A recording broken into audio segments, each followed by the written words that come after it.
लेकिन पूर्व भारतीय क्रिकेटर सुनील गावस्कर का मानना है कि वैभव सूर्यवंशी के डेब्यू में लगातार देरी का असर ये होगा कि आखिरकार जब इस युवा खिलाड़ी को मौका मिलेगा तो उस पर दबाव और बढ़ जाएगा। इससे पहले आयरलैंड के खिलाफ भारत 2 मैचों की टी20 सीरीज 0-2 से हार गया था। दोनों मैचों में वैभव सूर्यवंशी को जगह नहीं मिली थी। इसके बाद इंग्लैंड के खिलाफ खेले गए इस मैच में भी सूर्यवंशी को जगह नहीं मिली। सुनील गावस्कर ने सोनी स्पोर्ट्स से कहा कि जब भी उसे मौका मिलेगा उस पर ज्यादा प्रेशर आएगा, लेकिन 15 साल की उम्र में आप प्रेशर के बारे में ज्यादा नहीं सोचते। न्यूज एजेंसी पीटीआई के मुताबिक गावस्कर का मानना था कि सीनियर खिलाड़ियों के साथ ड्रेसिंग रूम में बिताया गया समय उनके लिए बेहद उपयोगी रहा है और वो इंग्लैंड के खिलाफ 5 मैचों की टी20 सीरीज में सरप्राइज पैकेज साबित हो सकते हैं। सोनी स्पोर्ट्स से गावस्कर ने कहा, मैं उम्मीद करता हूं कि वो अपना पहला मैच खेलें क्योंकि ये नई सीरीज की शुरुआत होगी और वो टीम को तेज शुरुआत दिला सकते हैं। आयरलैंड के खिलाफ सीरीज हारने के बाद वापसी का इससे बेहतर तरीका नहीं हो सकता। उन्होंने कहा, उन्हें टीम में फिट करना आसान नहीं होगा क्योंकि अभिषेक शर्मा और संजू सैमसन दोनों ने शानदार प्रदर्शन किया है। वो 15 वर्षीय युवा बल्लेबाज वैभव सूर्यवंशी ही हैं। जॉस बटलर ने कहा, मैंने अपने गेंदबाजों से कहा है कि अगर वो खेलता है तो शायद वो पहली ही गेंद पर छक्का मारने की कोशिश करेगा, इसलिए उन्हें एक प्लान के साथ तैयार रहना चाहिए। वो पहले ही जसप्रीत बुमराह, पैट कमिंस और जोश हेजलवुड जैसे गेंदबाजों का सामना कर चुका है, इसलिए हमें पता है कि वो निडर है। वहीं इंग्लैंड टी20 टीम के कप्तान हैरी ब्रूक ने वैभव सूर्यवंशी को लेकर कहा था कि जाहिर है वो बहुत ही टैलेंटेड खिलाड़ी हैं। 15 साल की उम्र में उन्होंने जो कुछ किया वो कमाल का है, हम उसके खिलाफ खेलने के लिए। वहीं इंग्लैंड के पूर्व कप्तान माइकल वॉन ने इंग्लैंड के खिलाफ पहले टी20 मैच से पहले एक पॉडकास्ट में कहा, हम भारतीय क्रिकेट कंट्रोल बोर्ड और सिलेक्टर से पूछना चाहेंगे कि भला उस बच्चे को आयरलैंड के खिलाफ क्यों नहीं खिलाया गया। उनके साथ बैठे पूर्व इंग्लिश क्रिकेटर एलिस्टर कुक ने कहा, मैं तो कल एक फैन के तौर पर उनका खेल देखने जरूर जाऊंगा। इंग्लैंड के क्रिकेटर जॉस बटलर ने कहा था कि वैभव सूर्यवंशी को खेलने का मौका मिल सकता है क्योंकि अभी 5 मैच हैं इंग्लैंड के खिलाफ टी20 सीरीज में सबसे ज्यादा। लेकिन महज 13 साल की उम्र में क्रिकेट जगत में अपनी पहचान बनाने के बाद वो कई रिकॉर्ड बना चुके हैं। वैभव अभी केवल 15 साल के हैं और विश्व क्रिकेट में भी कई लोगों की नजर उन पर बनी हुई है। साल 2025 में राजस्थान रॉयल्स की ओर से 14 साल की उम्र में सूर्यवंशी ने आईपीएल में डेब्यू किया था। वैभव सूर्यवंशी मैच में डेब्यू करते हैं तो वो अंतर्राष्ट्रीय क्रिकेट में सबसे कम उम्र में खेलने वाले खिलाड़ी बन सकते हैं। ये रिकॉर्ड अभी सचिन तेंदुलकर के नाम है। उन्होंने साल 1989 में पाकिस्तान के खिलाफ 16 साल की उम्र में टेस्ट मैच में इंटरनेशनल डेब्यू किया था। एक वक्त था जब किसी ने वैभव को गंभीरता से नहीं लिया था। मीडिया वाला एक लोकल मैच चल रहा था, मैदान पर हलचल थी, लोग अपने अपने काम में लगे थे। उसी भीड़ के बीच एक छोटा सा बच्चा हाथ में बल्ला लेकर शॉट खेलने की एक्टिंग कर रहा था। वो बार बार बल्ला घुमा रहा था जैसे खुद को किसी बड़े मैच में महसूस कर रहा हो।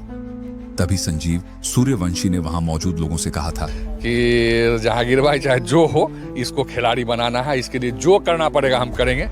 आज देखिए जो बोले आपके सामने है, गवाह आप हैं तो अब क्या बोलना है इसमें। बिहार के समस्तीपुर जिले के एक छोटे से उसकी बल्लेबाजी में जो आग है वो हर मैच में दिखाई देती है। उसकी बैट स्पीड इतनी खतरनाक मानी जा रही है कि दुनिया के बेहतरीन गेंदबाज भी उसके सामने अपनी लाइन लेंथ भूल जाते हैं।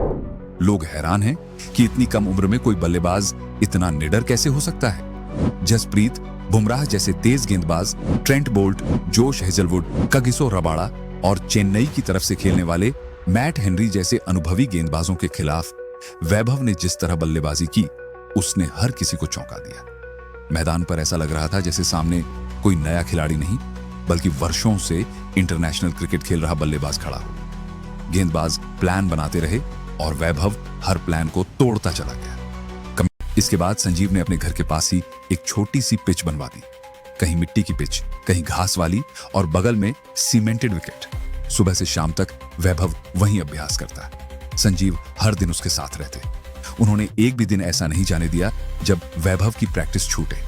जैसे जैसे वैभव बड़ा होता गया, संजीव ने गांव और आसपास के बड़े लड़कों को बुलाना शुरू किया ताकि वो वैभव को तेज गेंदबाजी कर सके। कई बार उन लड़कों के खाने का खर्च, आने जाने का इंतजाम, सब कुछ संजीव खुद करते थे। उनके लिए ये सिर्फ बेटे की प्रैक्टिस नहीं थी, ये उनके टूटे हुए सपनों की आखिरी उम्मीद थी। वैभव को अंदाजा नहीं था कि यही बच्चा एक दिन उनके अधूरे सपनों को पूरा करेगा। जब वैभव 4-5 साल का हुआ तब संजीव ने एक चीज नोटिस की। छोटा सा बच्चा बल्ला पकड़कर जिस तरह गेंद को मारता था उसमें कुछ अलग बात थी। वैभव पूरे घर में प्लास्टिक का बल्ला लेकर घूमता रहता, खुद ही कमेंट्री करता, खुद ही शॉट खेलता और खुद ही जश्न मनाता। वो खेल को सिर्फ खेल नहीं रहा था, उसे जी रहा था। घर वाले शुरुआत में इसे बच्चों की शरारत समझते रहे। सबको लगता था कि बड़ा होकर पढ़ाई करेगा, लेकिन वैभव का मन सिर्फ क्रिकेट में लगता था। सच बात, बिहार के पास क्रिकेट के नाम पर लगभग कुछ भी नहीं बचा। हालात ऐसे थे कि बीसीसीआई ने बिहार क्रिकेट एसोसिएशन की मान्यता तक खत्म कर दी। वजह साफ थी, न ढंग के मैदान, न ट्रेनिंग सिस्टम, न कोई मजबूत इंफ्रास्ट्रक्चर। इसका सबसे बड़ा नुकसान उन खिलाड़ियों को हुआ जिनके अंदर क्रिकेट का टैलेंट कूट कूट कर भरा था, लेकिन उन्हें आगे बढ़ने का रास्ता ही नहीं मिल पाया। एसोसिएशन की मान्यता न होने का मतलब था कि बिहार के खिलाड़ी राज्य से बाहर जाकर बड़े टूर्नामेंट तक नहीं खेल सकते थे। सपने थे, मेहनत थी, जुनून था, लेकिन सिस्टम उनके खिलाफ खड़ा था। करीब 16 साल तक बिहार क्रिकेट अंधेरे में पड़ा रहा। फिर जाकर साल 2016 में बीसीसीआई ने बिहार क्रिकेट एसोसिएशन को दोबारा बहाल किया। अपने सपने को बचाने के लिए संजीव मुंबई तक पहुंचे। वहां जिंदगी आसान नहीं थी। कभी बंदरगाह पर मजदूरी की, कभी सुलभ शौचालय में काम किया, तो कभी नाइट क्लब में बाउंसर बनकर रातें काटी। पेट भरने के लिए जो काम मिला वो किया, लेकिन क्रिकेट उन्हें वहां भी मंजिल तक नहीं पहुंचा सका। करीब 1 दशक तक संघर्ष करने के बाद आखिरकार संजीव टूट चुके थे।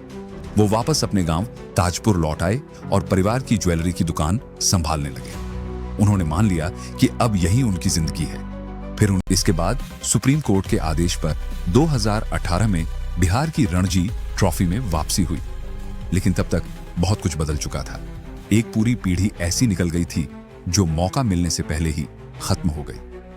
बिहार के कई खिलाड़ी दिन रात मेहनत करते रहे, लेकिन उन्हें कभी वो मंच नहीं मिला जहां वो खुद को साबित कर पाते। क्रिकेट के मामले में बिहार की तस्वीर लंबे समय तक बेहद दर्दनाक रही। सालों तक बिहार भारतीय डोमेस्टिक क्रिकेट का हिस्सा ही नहीं था। सोचिए, जिस राज्य में लाखों बच्चे क्रिकेट का सपना देखते हों, वहां उनके लिए कोई सही रास्ता ही ना हो। जिन खिलाड़ियों में काबिलियत थी, वे बिना सपोर्ट सिस्टम और सुविधाओं के धीरे धीरे पीछे छूटते चले गए, पढ़ने में दबता चला गया। जिन मैदानों पर खिलाड़ियों को प्रैक्टिस करनी चाहिए थी, वहां हेलीपैड बनाए जाते थे। खिलाड़ियों की ट्रेनिंग के लिए आने वाला पैसा भ्रष्ट अफसरों और नेताओं की जेबों में गायब हो जाता था। कोई अकादमी नहीं, कोई मजबूत व्यवस्था नहीं, कोई सही सुविधा नहीं। ऐसे माहौल में अगर कोई बच्चा क्रिकेटर बनने का सपना देखता था तो लोग उसका मजाक उड़ाते थे, लेकिन वैभव और उसके पिता ने हार नहीं मानी। संजीव सूर्यवंशी जानते थे कि अगर उनका बेटा इस माहौल से निकल गया तो दुनिया उसे रोक नहीं पाएगी। पटना के स्टेडियमों की हालत भी कुछ ऐसी थी कि वहां मैच से ज्यादा पुलिस चौकियां दिखाई देती थी। कहीं थाने बने हुए थे, कहीं रास्ते बंद पड़े थे। दर्शक मैच देखने आए भी तो अंदर जाने की इजाजत नहीं। चारों तरफ गेट और उन पर लिखा होता, प्रवेश वर्जित। मैदानों के आसपास पुलिसकर्मी रहते थे और क्रिकेट कहीं पीछे छूट चुका था। ऐसे माहौल में किसी बच्चे का क्रिकेटर बनने का सपना देखना भी किसी जंग से कम नहीं था। इसी बिहार में समस्तीपुर के रहने वाले एक लड़के के अंदर क्रिकेट को लेकर, लेकिन इस कहानी का सबसे बड़ा संघर्ष मैदान के बाहर था। बिहार जैसे राज्य से निकलकर क्रिकेट में पहचान बनाना आसान नहीं था।